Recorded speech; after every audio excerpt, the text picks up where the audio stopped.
that the United States, as a depositary of NPT, may be joining this war. Any such support violates the NPT and undermine global security. The selective invocation of international law by US, France, using it when convenient, discarding it when it constrained their allies, is a form of institutional hypocrisy that gravely undermines the credibility of this Council and the international law. Let me clear, Iran's nuclear program is peaceful and under the world's most extensive IAEA inspections. Iran has long advocated for a nuclear weapon-free zone in the Middle East. Israel is the only possessor of undeclared nuclear weapon in the region. It refused to accede to the NPT and block regional disarmament efforts. Madam President, Israel's aggression violates the UN Charter. It breached the basic principle of prohibition of the use of force. It violates Iran's sovereignty and territorial integrity. It violates international human rights law and targets innocent civilians and threatens the right of life and security of our people. This regime committed war crimes, crimes against humanity, and state terrorism. It attacks on safeguard nuclear facilities, set a dangerous precedent for global security. Madam President, the already dire situation has been exacerbated by mounting and irrefutable evidence of direct involvement by the United States in this illegal war of aggression. The US has publicly threatened to strike Iran's safeguard nuclear facilities.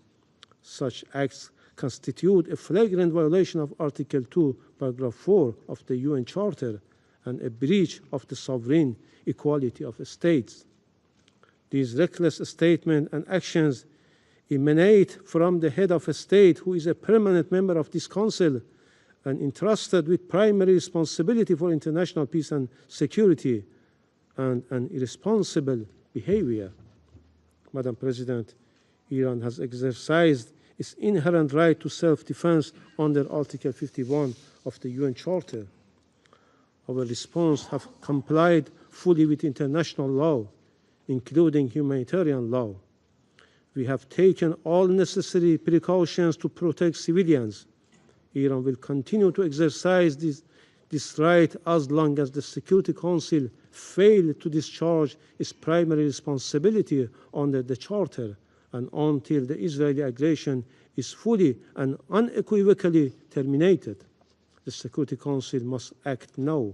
We reiterate our call on the Security Council to determine the Israeli illegal use of force and armed attacks against Iran are a breach of peace and act of aggression. Adopt binding and enforcement measures under Chapter 7 to halt the aggression and prevent its recurrence. Condemn clearly the violation of Iran's sovereignty and targeting of our safeguard nuclear facilities. Address the risk of wider regional war, especially the unlawful involvement of a third country. Madam President, the lies and fabrication used by representatives of Israeli regime and its Western allies don't work anymore to whitewash and justify its horrendous crimes. International law is clear. There is no right for Israel to commit this act of aggression, no right to attack and target civilian infrastructure or safeguard nuclear facilities, no legal or moral cover for war crimes. The so-called preemptive attack and existential threat claims used by this terrorist regime and its allies to justify aggression have no basis in international law, and to conduct acts of aggression, kill innocent people, and violate the territorial integrity of states. These are false excuses for Israeli aggression. Iran has never initiated any war, while Israel, as an occupying and terrorist regime, has a long and dark history of illegal use of force, violation of all legal international norms, assassination, and nuclear secrecy that destabilize the entire region.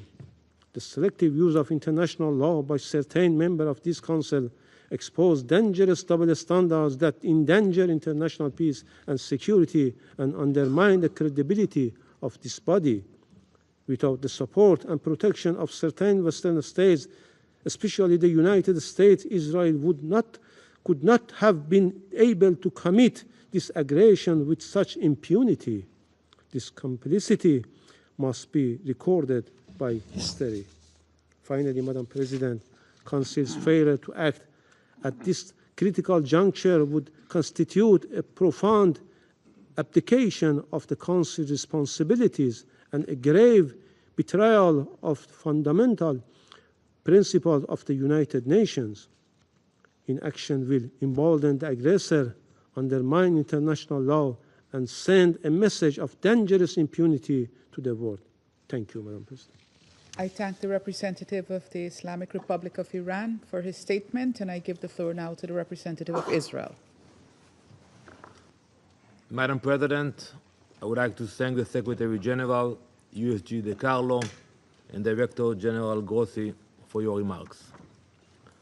Madam President, before I begin my remarks, I must address the representative of the Islamic regime in Iran, Mr. Iravani.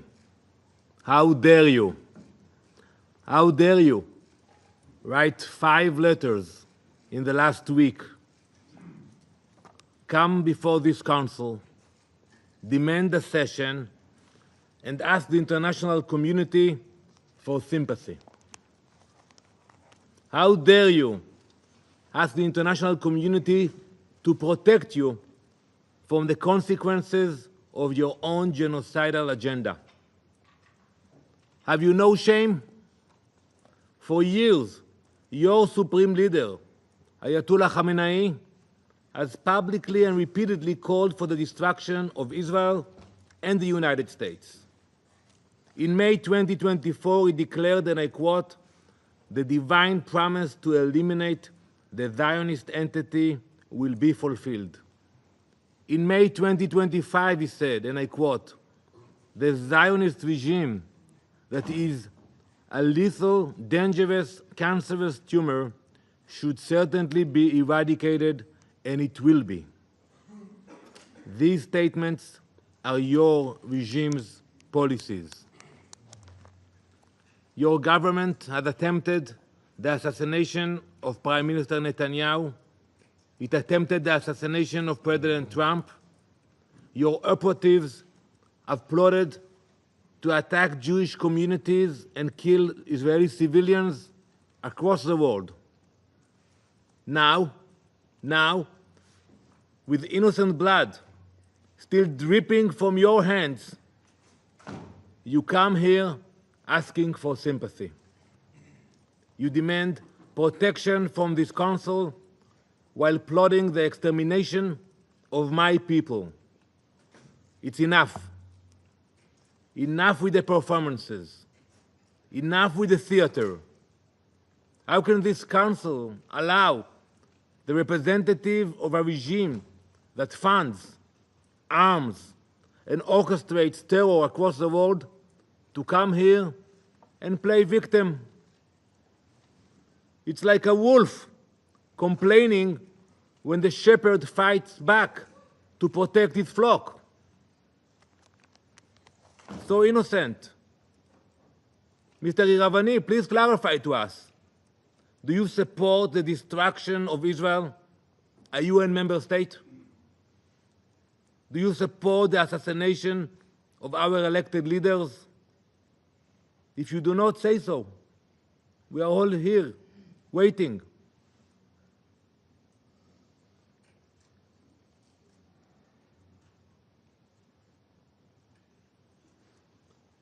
This Council should put an end to this charade, once and for all. Mr. Iravani, you are not a victim. You are not even a diplomat. You are a wolf pretending to be a diplomat. And we are done pretending otherwise.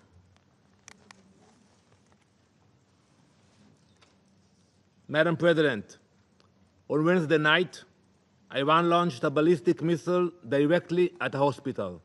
And by the way, I listened to your word. You mentioned that we attacked hospitals. I ask you to provide a list of the hospitals that Israel attacked in Iran. We know what we are doing. If we attacked hospitals, show us the locations, show us the names and the list. Iran launched a ballistic missile directly at a hospital, Soroka Medical Center in Beersheba, the largest hospital in southern Israel. It was struck by a precision-guided missile fired by the Islamic Republic of Iran. This hospital serves over 1 million people, Jews, Muslims, Christians, Druze, Bedouin. It is a vital provider of emergency and trauma care. Iran hit it in purpose. There was no military bases around, no mistakes, leaving those million people with severely reduced access to medical service. This was not a misfire. This was not a mistake. Iran has proven its ability to strike strategic targets with accuracy. This was a deliberate act. It is a blatant violation of international law, a war crime, and a calculated attempt to murder the most vulnerable. Let this Council understand what that missile really signified, that no one is safe, that if Iran will target a hospital with a ballistic missile, it will target anyone, anywhere, with anything they have. Today, it was Beersheba. Tomorrow, it could be Brussels. Soon, it could be Boston.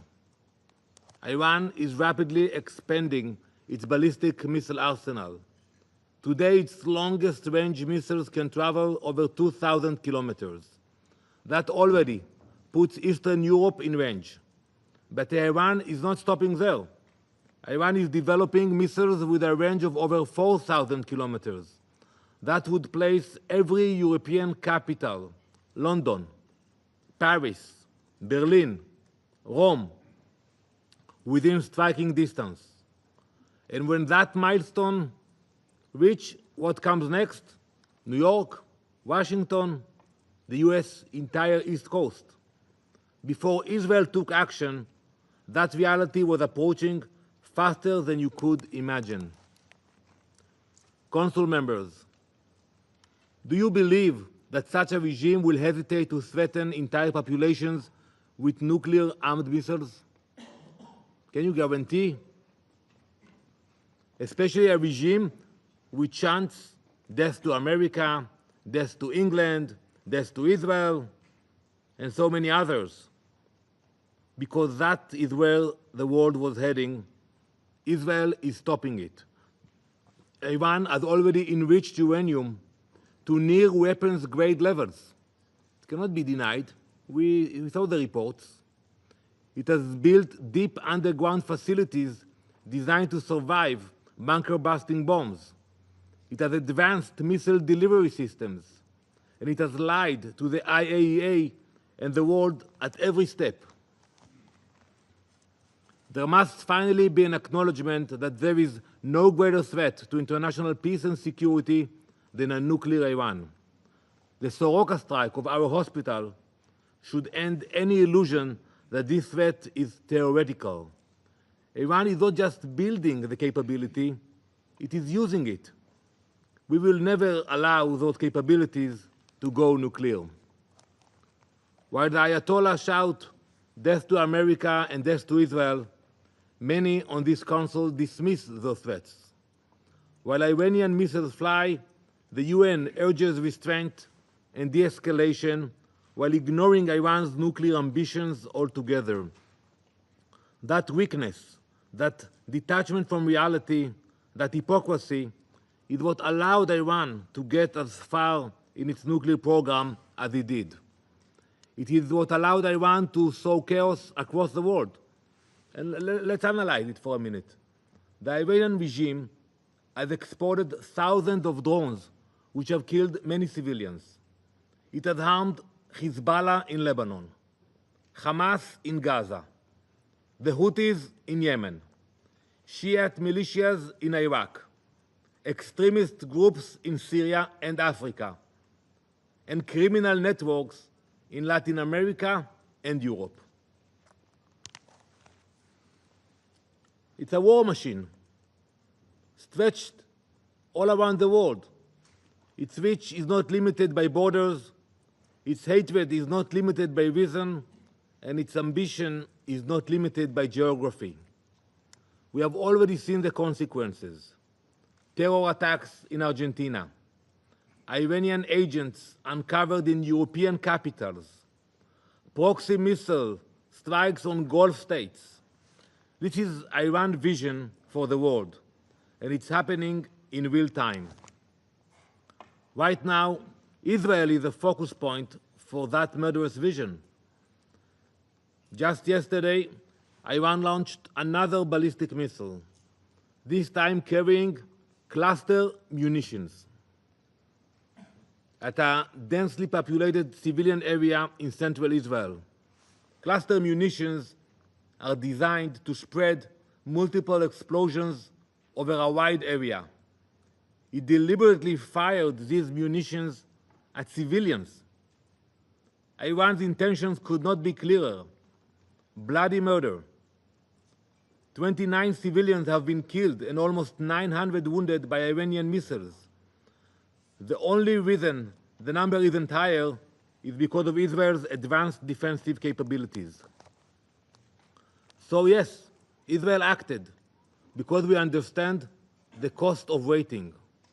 We will not wait for another threat, whether that is rockets, missiles, terrorists, or an atomic bomb. Israel acted as a last resort. This was the final window of opportunity to prevent Iran from acquiring nuclear weapons, and it came only after diplomacy had been exhausted. Israel cannot and will not accept this situation. Operation Rising Lion was launched to neutralize an imminent and existential threat, and we are doing so in full compliance with international law. Israel is strictly following the law of armed conflict, including the rules of distinction, proportionality, and precautions in attacks. That's why I'm waiting for the report about the hospitals. Our strikes are aimed at military objectives based on reliable intelligence. Every measure is taken to minimize harm to civilians. Iran launches indiscriminate barbaric missile attacks. They deliberately target population centers. This is the difference between a democracy acting in defense of its people and a brutal regime targeting civilians. Colleagues, it is Israeli civilians running for shelter now, every day. But something many of you also seem not to understand is that when Israel acts, we are not only defending our people, we are defending yours. As German Chancellor Merz said, and I quote, Israel is doing the world's dirty work. We are the first target, but we will not be the last. We are holding the line between civilization and genocidal jihadist imperialism. Iran doesn't just want to destroy Israel. It wants to remake the world order. One missile, one terror proxy, one destroyed hospital at a time. So no, we do not apologize for defending ourselves. We do not apologize for striking Iran's nuclear facilities. We do not apologize for neutralizing the threat, because while some here raise their voices when Israel strikes a ballistic missile site, they fall silent when Iran strikes a surgical wind. Some condemn us for destroying a drone factory, but say nothing when Iran hits a residential building. That is not balance. That is moral collapse. We are doing what this Council should have done long ago. We are acting where the international community hesitated. We are stopping a threat that endangered the entire world. Though our homes, our families, and our children are under threat, we will not stop. Not until Iran's nuclear threat is dismantled. not until its war machine is disarmed, not until our people and yours are safe. This is not just Israel's fight, it is the world's fight, and if no one else will fight it, we will. Thank you, Madam President. I thank the representative of Israel for his statement. I wish to take this opportunity to remind all speakers that this is a formal meeting of the Council, and as such, the need to ensure the proper decorum and proper language. We should always aim to refrain from personal attacks. I now give the floor to the representative of Iraq. شكرا جزيلا السيدة الرئيس ونعرف. Thank you, Madam President. We express our appreciation for the presence of the Secretary General and for calling to contain this crisis and his call for return to renegotiations and his awareness of its consequences. We also extend our thanks to the Under-Secretary General and the Director General of the IAEA for their briefings. I would like to express the appreciation of the Republic of Iraq for the efforts of the Security Council in following the dangerous developments in the Middle East, which is witnessing an unprecedented escalation owing to the continued Israeli attacks on the Islamic Republic of Iran and their repercussions on regional and international security. Iraq strongly condemns the unjustified Israeli attacks against the Islamic Republic of Iran and the repeated Israeli violations of the sovereignty of states, especially the violations of the Iraqi airspace to launch an aggression against neighboring Iran. These actions constitute a blatant violation of the principles of the UN Charter and international law, and a flagrant assault and unlawful use of the airspace of a sovereign state to carry out hostilities against another neighboring UN member state. These actions have exacerbated instability in the region and exposed its security to serious risks. As a result, Iraq was forced to take the precautionary decision to close its airspace, which caused economic losses in the transportation and tourism sectors, in addition to humanitarian damages due to the stranded travelers and airport closures. We reaffirm our categorical rejection of any violation of Iraqi sovereignty. We call for an immediate end to these unacceptable breaches. We will not allow Iraq to become a battleground for settling regional or international scores. In this context, the government of the Republic of Iraq has submitted an official complaint to the Presidency of the Security Council on the 13th of June, outlining the details of this violation. Madam President, shortly before the convening of this session, 50 Israeli warplanes have violated our airspaces and our territorial integrity. They were coming from the Syrian-Jordanian borders. 20 airplanes started, followed by 30 airplanes heading to the south of Iraq, and they flew over Al-Basra, Najaf, and Karbala cities. These violations are violations of international law and the UN Charter. They violate the sovereignty of Iraq. They also constitute a threat to the sacred sites and regions, which might cause strong popular reactions considering the importance of these holy sites for our peoples. Madam President, Iraq has repeatedly warned since the beginning of the war on the Gaza Strip. It has repeatedly warned of the consequences of the continuation of this war and the expansion of the conflict, which fuels regional tensions and endangers regional and international peace and security. No measures have been taken so far to stop this war or to alleviate the suffering of the Palestinian people. This has emboldened the Israeli occupation forces to commit more crimes and attempt to expand the war and escalated, dragging the region into a regional conflict. This is what we had warned against. We reaffirm today that the continued Israeli aggression against the Republic of Iran threatens to turn the region into a full-scale conflict zone with catastrophic consequences for the peoples of the region, for international waterways, their closure, and the impact this might have on energy market markets and the global economy.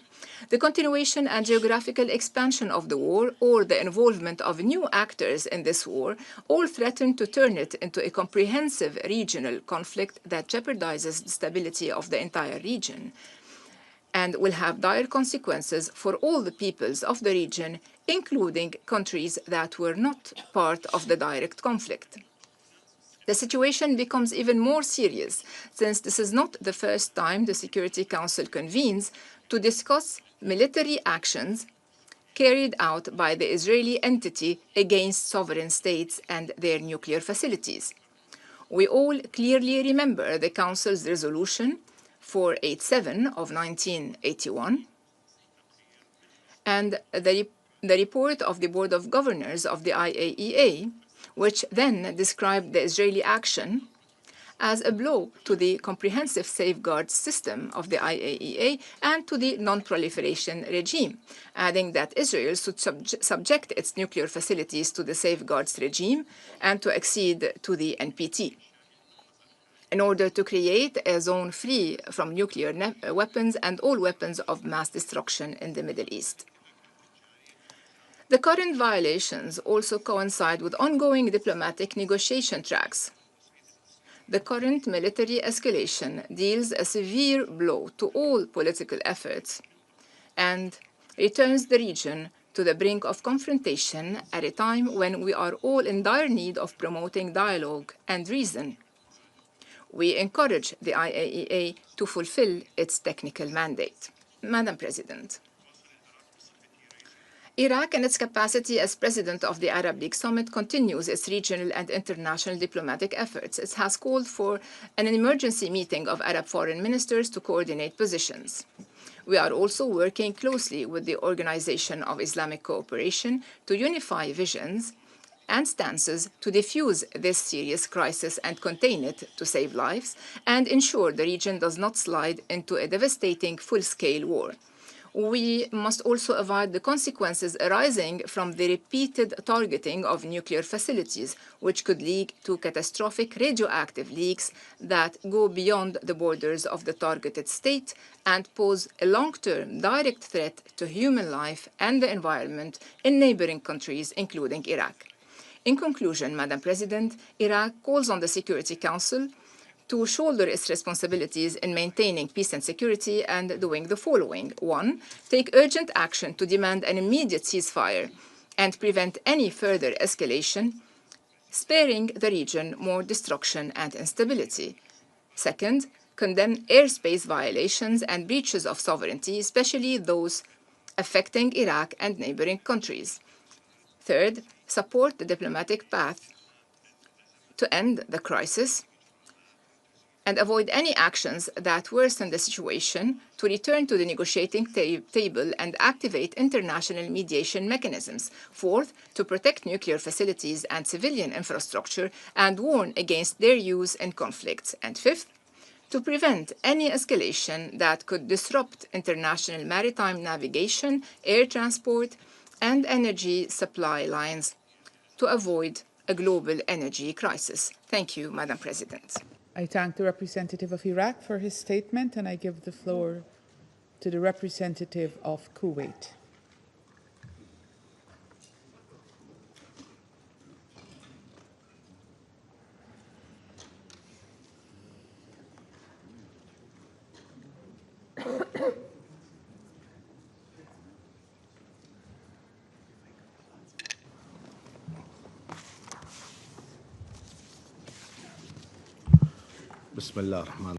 In the name of God, the merciful, the compassionate, Madam President, Excellencies, allow me at the outset to welcome the Secretary General and UN officials for taking part in this meeting. I am speaking at the Council again today on behalf of the Gulf Cooperation Council member states to stress the firm and clear position of our states, namely the United Arab Emirates, the Kingdom of Bahrain, the Kingdom of Saudi Arabia, the State of Qatar, the Sultanate of Oman, and my country, the State of Kuwait, regarding the dangerous developments in our region. Madam President, our group renews its condemnation of the Israeli attacks on the Islamic Republic of Iran and its nuclear facilities. We stress that these attacks have dangerous repercussions on the security and stability of our region. They are a blatant violation of the principles of international law and the UN Charter, and they thwart international efforts to achieve peace and de-escalation. We continue to intensify our diplomatic efforts at the highest levels to stop and avert any escalation, because we believe that diplomacy and dialogue are the only choice and alternative to confrontation and escalation.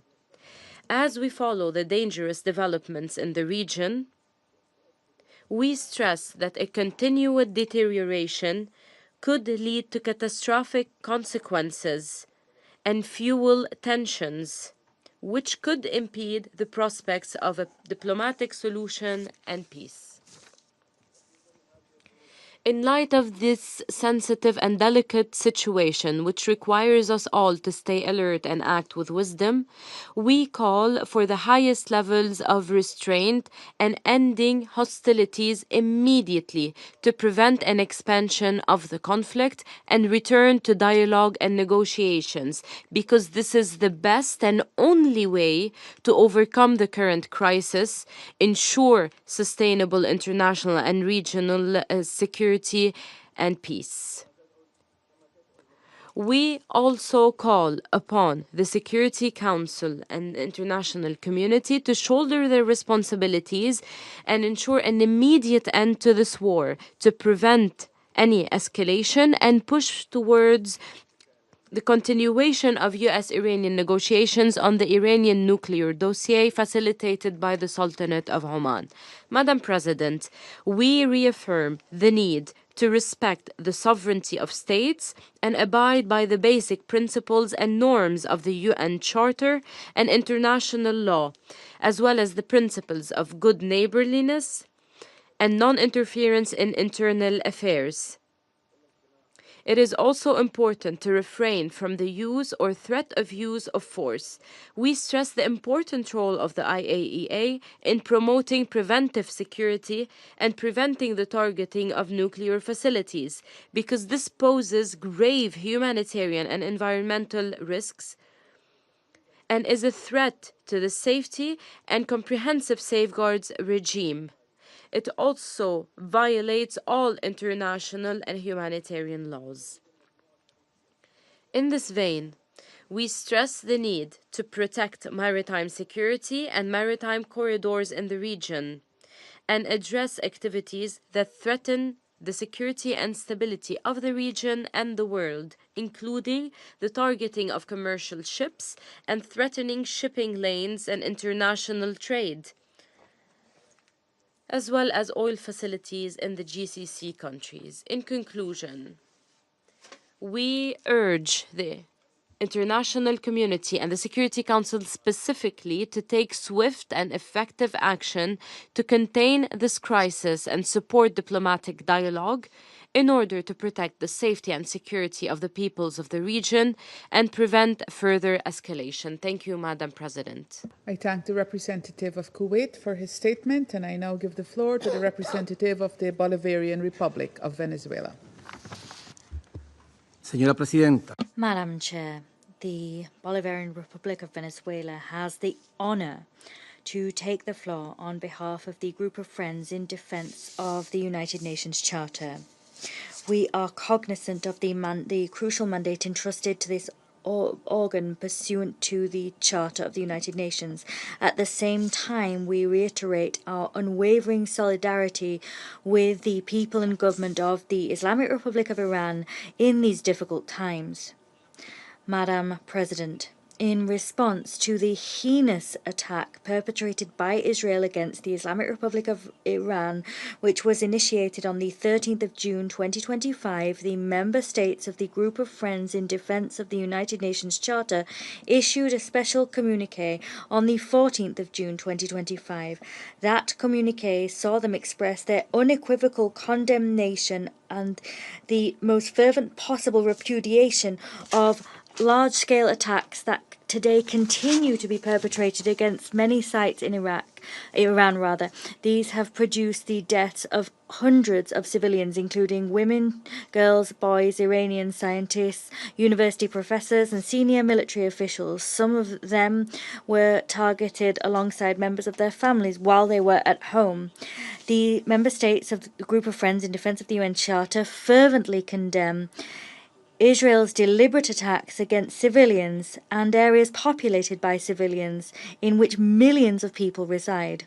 We underscore that persistent, systematic and widespread attacks as conducted against women, girls and boys, the infliction of grave bodily harm and military attacks against residential areas, civilian objects and property by Israel throughout the region, including their recent attacks against the Islamic Republic of Iran, lay bare once again Israel's absolute disregard for any law or norm and the premeditated nature of these brutal crimes. Moreover, we condemn the deliberate attacks against senior officials and Iranian scientists. Moreover, we denounce Israel's attacks against the Natanz nuclear facility, one of the Iranian sites which operates under the safeguards and full oversight of the International Atomic Energy Agency. Against this backdrop, we member states express our grave concern at the fact that these brutal attacks and the damage resulting therefrom pose considerable risks regarding the release of radioactive material. That is a grave threat to the civilian population and the environment. At the same time, we express our concern at the fact that Israeli attacks continue to imperil civil aviation security in the region.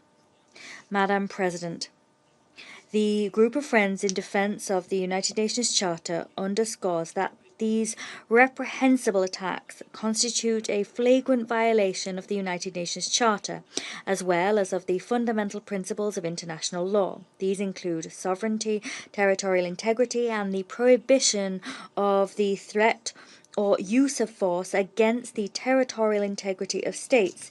These attacks also run counter to international human rights law and gravely violate fundamental rights, including the right to life and the right to health.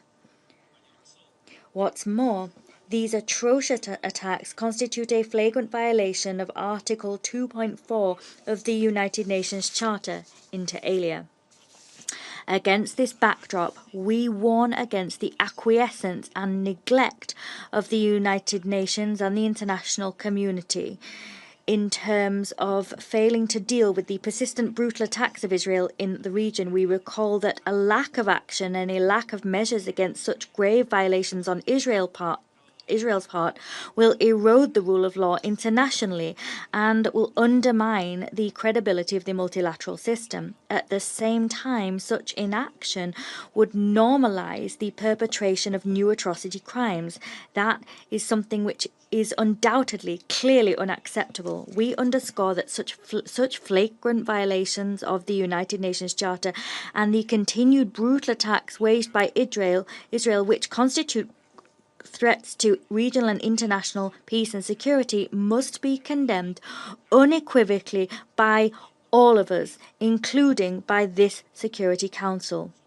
In this connection, we also underline that the use of double standards and selectivity in defending the principles of international law, including the principle of the prohibition of use or threat of use of force, would only undermine the integrity and purposes of the United Nations Charter. That would set a dangerous precedent for the violation of laws. Madam President, the Group of Friends in Defense of the Charter moreover underscores the fact that the Secretary-General has a responsibility to defend the purposes and principles of the United Nations Charter. He must reject the deliberate and flagrant use of force against the Islamic Republic of Iran. the Director General of the IAEA also has a responsibility to promote the security and protection of nuclear facilities and to preserve the integrity of the IAEA's mandate. As such, he must denounce Israel's attacks against peaceful nuclear facilities in Iran. The Group of Friends in Defense of the United Nations Charter expresses its grave concern at the continued crimes committed by Israel, crimes committed to provoke and unleash conflicts in the Middle East. This has been demonstrated by their reiterated and grave violations of international law, together with their provocations and violations of countries in the region. These are events that demonstrate Israel's intention to exacerbate tensions on the ground and the fact that they are responsible for the consequences arising therefrom. To conclude, we wish to emphasize that it is incumbent upon all states pursuant to international law to refrain from providing aid or deliberate assistance to Israel in order to brutally perpetrate atrocity crimes against the Islamic Republic of Iran or any other nation of the region. At the same time, we point to the inherent right of the Islamic Republic of Iran to self-defense, this pursuant to international law.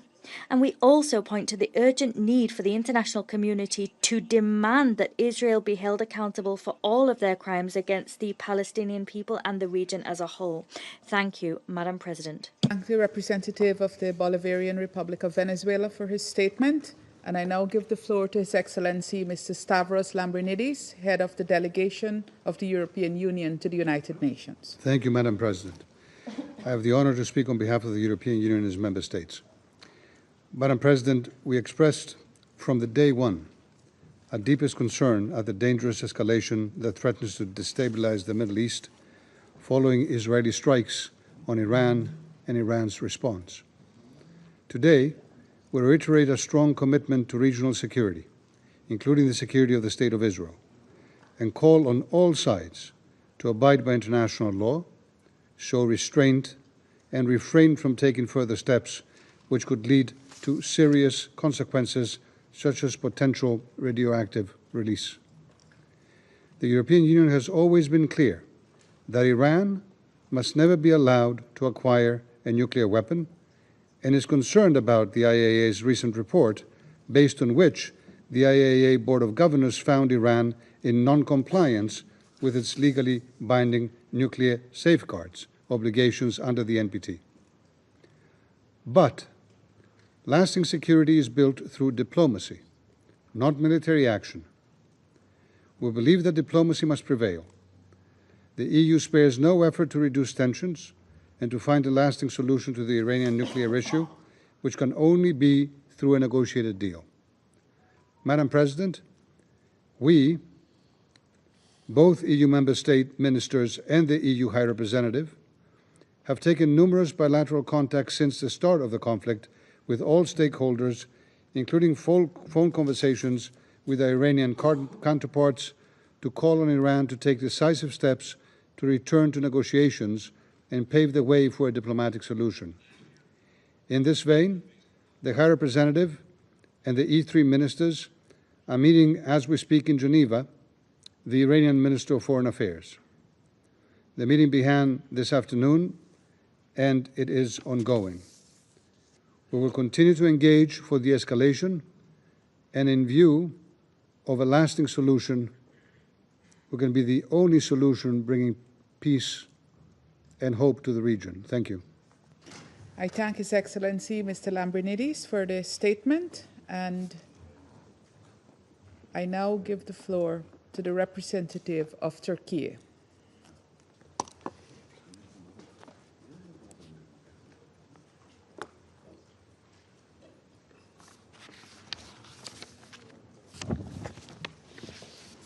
Thank you, Madam President.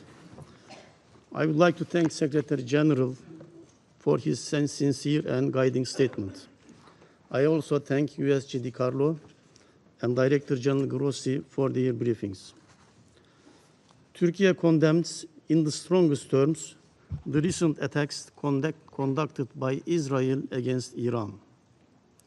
These strikes constitute a manifest violation of the UN Charter, in particular the fundamental obligation on all member states to refrain from the use of force against the territorial integrity and political independence of any state. We view the rapid escalation now unfolding across the Middle East with profound concern. Hundreds of lives have already been lost, and the risk for further bloodshed is alarming. Moreover, a wider regional collision will aggravate the risk of nuclear or radiological spillover and mass displacement, disrupt global trade and transportation routes, and imperil energy security at a moment of acute volatility. As a neighbor of Iran, Turkey reiterates the imperative of de-escalation, leading to an immediate ceasefire and a return to diplomacy. In that regard, we will fully support the Secretary General's call for maximum restraint and stand ready to assist all efforts aimed at halting the violence. Madam President, Israel's deliberate strikes against safeguarded nuclear facilities in Iran are unprecedented. They contravene international law, the statute of the International Atomic Energy Agency, relevant IAEA resolutions, and a Security Council resolution. These attacks must immediately stop. By targeting such installations, Israel has consciously placed nuclear safety and security at grave risk, with possible radiological dispersion that would endanger human health, biodiversity, and environment far beyond Iran's borders for decades to come. The IAEA's verification activities inside Iran have already been impeded. It is also deeply troubling that a non-NPT state, which maintains deliberate opacity regarding its own nuclear capabilities, is attacking the nuclear infrastructure of an NPT state under safeguards. This recklessness strikes at the heart of the global non-proliferation regime, compelling all of us to reflect upon its wider repercussions. The international community, especially this august body, must therefore unite in urging Israel to accede to the Treaty of Non-Proliferation of Nuclear Weapons as a non-nuclear weapons state and to accept robust IAEA verification. At the same time, concerns regarding aspects of Iran's nuclear program should be resolved through dialogue and strengthened cooperation between Iran and the agency. Turkey has consistently underscored that a diplomatic process remains the only viable route to settle the nuclear dispute and has supported and facilitated efforts toward that end. We continue to believe that diplomacy is the sole sensible path forward, and we call on all actors in a position to do so to exert their utmost efforts in this direction. Madam President, beyond the immediate nuclear risks, the security ramifications of this conflict are extensive. Energy security, which is inseparable from the national security, is now under severe threat. Strikes in one of the world's most sensitive regions for oil trade risk supply shortages and extreme price volatility, while the resulting uncertainties undermine long-term investments in vital infrastructure in the region. Hostilities have already disrupted sustainable transport, pushing up container and shipping costs and straining global supply chains. The destruction of urban areas and the natural environment further threatens biodiversity and jeopardizes regional and global sustainable development objectives.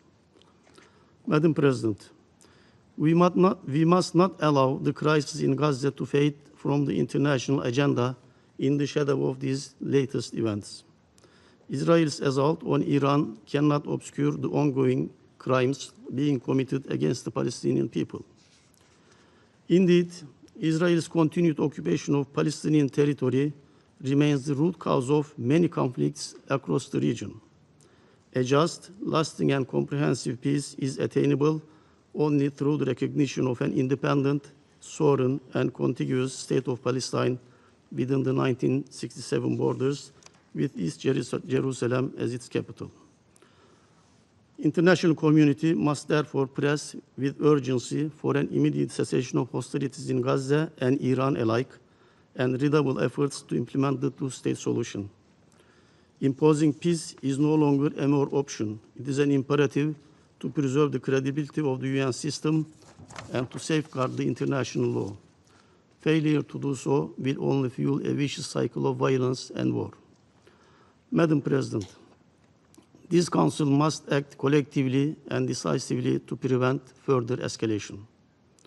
The risk of wider conflict, forced displacement on a massive scale, and irreversible environmental harm demands our immediate attention.